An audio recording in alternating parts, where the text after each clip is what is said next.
If you've been following the news today, you've likely seen a massive contradiction in the headlines. We have the US administration claiming the war in West Asia or the Middle East is slowing down or winding down because the objectives have been met.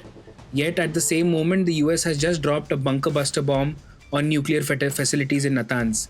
Even more shocking, the US Treasury has issued a waiver to allow the sale of Iranian oil. We are literally bombing their infrastructure while simultaneously begging the world to buy their products to keep our gas prices down.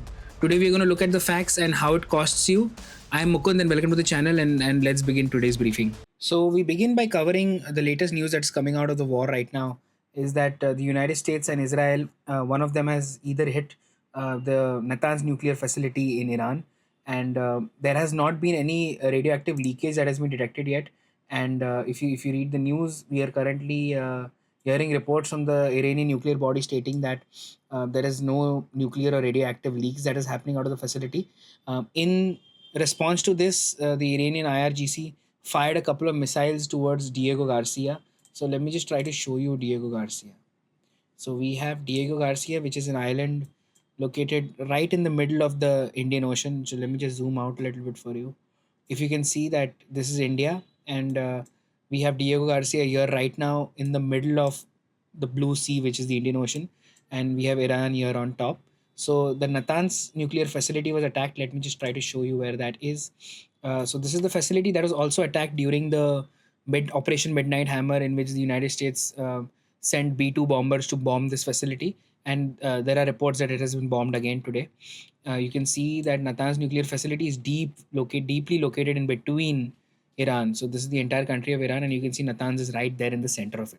So they have launched a couple of missiles, which were obviously they didn't hit the base, but they were detected by the US Army going towards Diego Garcia. So let me just give you a little bit of a background of what Diego Garcia is. So Diego Garcia is one of the biggest US foreign bases in the middle of the Indian Ocean. You can see that it has a huge runway or a huge airport.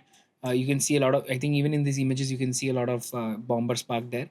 The United States uses this base to as a staging ground for bombers to come here from the United States. As you can see that planes can usually fly directly from the mainland US, which is located here, to Diego Garcia, refuel, rearm, and then from here they can continue and easily attack Iran. So in response to the attack on the Natanz nuclear facility, Iran fired a couple of missiles on the base here in Diego Garcia. So the second headline that we are looking at right now is a very shocking news. As you can see in front of me, that the United States has decided to lift sanction on Iranian oil because the oil prices are going so high. So there is a very nice tweet that I wanted to show you by this person.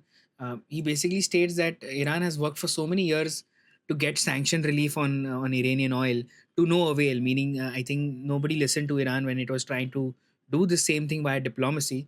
But 3 weeks of war, and the US has lifted sanctions from Iran. So the reports go that it's approximately $14 billion worth of oil that Iran is having on the sea right now. And the logic of the United States administration goes as that this has been stockpiled by China. So by making sure that it's sold normally, we can make sure that the energy flows through freely through the world, which is very, very weird if you ask me. So this brings us to what is one of the most ironical headlines that's coming out of the world news today. So US Treasury has issued a 30-day waiver allowing for the sale of Iranian oil. Treasury Secretary Scott Bessent basically said, and I quote, "We will be using the Iranian barrels against Tehran to keep the price down." The reality and the logic here is that currently the US is in a very high intensity war with Iran, as we all know, Operation Epic Fury. Because of that, the Strait of Hormuz is closed. And because of the Strait of Hormuz being closed, crude oil prices and especially gas prices are through the roof. And it is affecting customers in India, in Asia, in Europe, as well as the United States. To counter the rise of energy prices, the Treasury Secretary has basically allowed sanctioned Iranian oils to be sold, which is very, very ironic. And they are saying that we are bombing them, meaning Iranians, to eradicate the threat, but we are also so desperate to stop $119 oil from destroying the world's economy. So on one hand, you're bombing them. On the other hand, you are not wanting oil to go above 120 US dollars or 119 US dollars, that you're allowing the sale of Iranian oil. And the total, I think, amount that's floating around right now is around $14 billion of oil, which is being allowed to be sold. So $14 billion of oil money or revenue will go into the Iranian government's pockets, which will be used to fund much more drones, much many more missiles. Very, very ironic. Iran's response to that was completely blunt. They are claiming that there is no surplus oil for US to unlock. We really don't know what's going on behind the shadows. It is shocking that the world's largest economy, the United States, is so dependent on the enemy's oil that they are, bombing them to sell the oil on open markets, lifting sanctions on them, just to cool the stock market. As we all know, Trump is very much. We really don't know who's actually in control of the global energy prices. Washington or the head of the snake that they are fighting. So Scott Bessent basically said that Iran is the head of the snake, and they are saying that on one hand, and they are on the other hand allowing Iranian sanctioned oil to be sold. Quite ironic. Coming to the other headline that we can see right now is that the Indian government has basically allowed a hike in the allocation of commercial LPG as the domestic output is improving. So it's 50% of total LPG production in India will be allocated to commercial kitchens. So all of your restaurants, your chai walas, your vada pav walas, those who are facing difficulties due to the shortage of LPG, they will still face some difficulties, but overall the government is going in the right direction and trying to at least replenish the supply that the gap has been there. So the government has basically approved a 20% allocation of commercial LPG, and two states and union territories, making the total allocation to 50%, as increased domestic output is helping the situation crawl to normalcy. So as we know that we import a majority of our LPG from abroad, but there is still some LPG that is produced locally. LPG is a byproduct of the crude oil process. If you just see the image that I put here, you can see that we have natural gas which basically rises up to the top, and Indian refineries are capable of doing that. They were not doing that yet, but the government is forcing them now to produce more LPG than ever before. The other news that we are looking at right now is India is basically told that the Indus Water Treaty is basically the treaty that allows India to share water with Pakistan, the Punjab 5 rivers that pass through Pakistan and India. It's going to be remaining in abeyance until Pakistan ends the support of terrorism. It's a very important piece of news coming out of the neighborhood. We, India and Pakistan, are neighbors, and having any kind of issues in water especially affects a lot of people, and I hope this situation is resolved soon.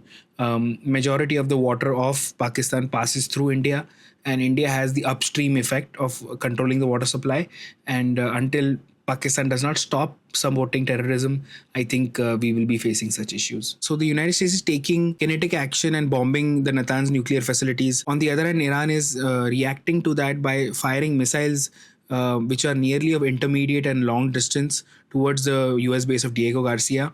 United States is bombing Iran and calling it the head of the snake of terrorism, and encouraging the entire world to buy Iranian oil, which is very ironic. It is very shocking that to buy the oil from a country that the United States deems to be the enemy is the only solution to making sure that the world's economy or the economic crisis that we are in due to the current situation can be solved only by buying Iranian oil, which is very ironic.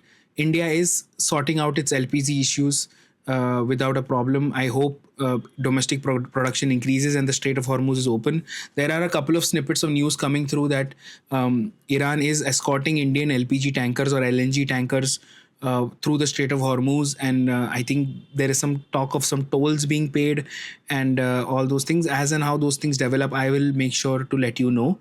But currently, the pinch that the Indian customers are facing in terms of local domestic prices is getting better. I hope you found today's video informative. I'm Mukund, and thanks for watching. Please share your thoughts below about what should I cover in the future. I have a video coming up of the biggest lobby group of Israelis in the United States, IPAC. I will be putting that video out soon. If you have any suggestions of the content that I should cover, please make sure to put it in the comment section. I'm Mukund, and I will see you in the next one. If you like the content, make sure to like, share, and subscribe.